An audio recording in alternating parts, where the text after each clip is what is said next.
Really quick video for a friend and anybody else who's interested. This is an axle, Chevy. This is an axle from a Mazda 2. The setup is really similar for a lot of Mazdas and a lot of import cars, so this video applies to them all.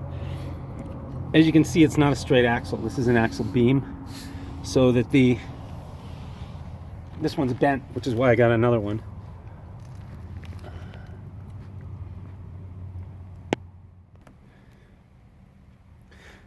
So it attaches to the frame here, and this knuckle, and then the brakes and tires and all that stuff mount there, and then the spring mounts here, which then mounts onto the frame. So normally, when you put the spring on, hey, come here, Chevy, you'd need some kind of spring compressor. But if you don't have a spring compressor, there's a way of doing it without it. I know that sounds incredible, being able to replace. So this is the new axle beam that I put on that's not bent, and you can see it's bolted in. So the way to do it without a spring compressor is really simple. If you don't want to buy a spring compressor, just bolt the axle into the frame. So there's that side, and here is this side. You can just use a regular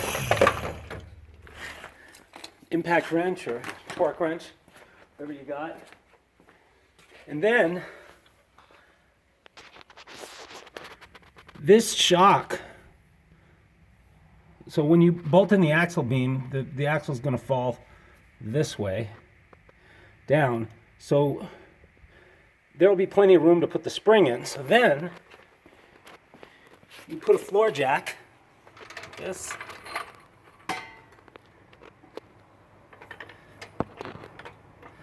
underneath the axle beam. If you don't have a floor jack, just any jack should do, so that you're raising the axle beam up like so. Obviously you would support the vehicle. I have it supported on these hard points over here. It probably would not be a good idea to support it on the end of the vehicle using the tow hook, but support it on the some hard points on the side. In unibody cars, you got to hunt around for an access point, or for a hard point, I should say. And you put the spring in, and then jack up the axle with your jack, which will compress the springs. Make sure they're all fit inside the holes and everything. And then when you get it to the right side, you just bolt in the shocks.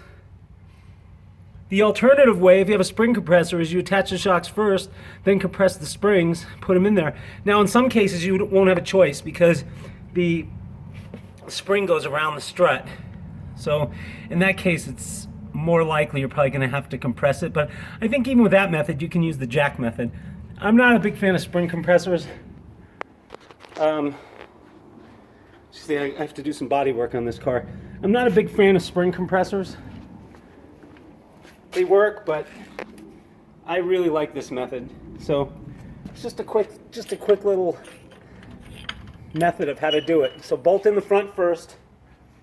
Put your springs in there so they just jack up the axle so that it just barely holds in your spring. Squeeze your spring in there.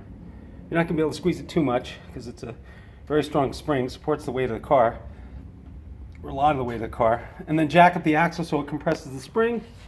Get it to the right level so you'll already have your shocks bolted in on top. Get the shocks to the right level so you can bolt them in on the bottom. Reconnect everything. Bob's your uncle.